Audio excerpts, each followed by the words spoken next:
चुनाव आयोग ने उस कीचड़ में खुद लेट कर लोकतंत्र को दागदार बना दिया। हम टीएमसी के खिलाफ लड़े बंगाल में, आप सबने देखा, मजबूती से लड़े, प्रचार भी किया, सब कुछ किया कि 100 सीटों के लगभग पे ममता जी की पार्टी के साथ खेल हुआ, धांधली से हराया गया। जिस दौर से हम लोग, हमारा देश, हमारा लोकतंत्र आज गुजर रहा है और जो एक भयानक खेल चल रहा है, पूरे लोकतंत्र को कैप्चर करने का, हाईजैक करने का, उस खेल को हमारे नेता राहुल गांधी जी, खरगे साहब, वेणुगोपाल जी, प्रियंका जी, जयराम रमेश जी, तमाम नेता हमारे, हम सब बार बार आपके सामने लेकर आते हैं।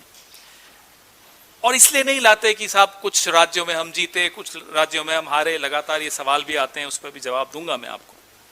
2024 में मुझे याद है, मैं और जयराम रमेश जी इसी मंच पर बैठे थे, हरियाणा का चुनाव का नतीजा आया था, तब भी हमने कुछ इंगित किया था। उसके बाद राहुल जी ने एक बहुत विस्तृत प्रेस वार्ता की हरियाणा के वोट चोरी के विषय में। कर्नाटका के अलंग, जहां 6015 वोट का हेरफेर कैसा हुआ था, वो आप सबके सामने रखा। महाराष्ट्र में 5 महीने के अंतराल में 40 लाख कैसे नए वोट इंसर्ट कर दिए गए, लिस्ट में डाल दिए गए, वो हमने आप सबके सामने रखा। ऐसे अनेक उदाहरण आपके सामने रखे।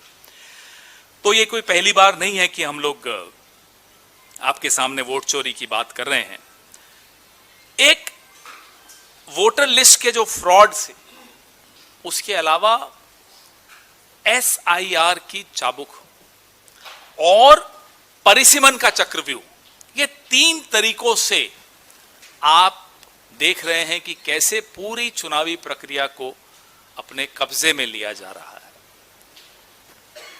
ये इस देश में और हमारे जैसे लोकतंत्र के इतिहास में, अगल बगल के देशों का मैं नहीं उदाहरण लेना चाहता, मैं नहीं चाहता भारत की तुलना हमारे अड़ोस पड़ोस के देशों से करूं, लेकिन ये कहीं देखने को नहीं मिलता जहां भी एक परिपक्व और स्वस्थ लोकतंत्र है। हमारे देश में एक परिपक्व और स्वस्थ लोकतंत्र रहा है, उसमें इस तरह का 3 तरफा हमला, मुझे लगता है, हम सबको लगता है कि जो लोकसभा के परिणाम थे, जिसमें एक माइनॉरिटी सरकार चलाने पर नरेंद्र मोदी जी को विवश कर दिया, उसके बाद एक षड्यंत्र रचा गया कि कैसे चुनावी सिस्टम को पूरी तरह से ध्वस्त कर दिया जाए।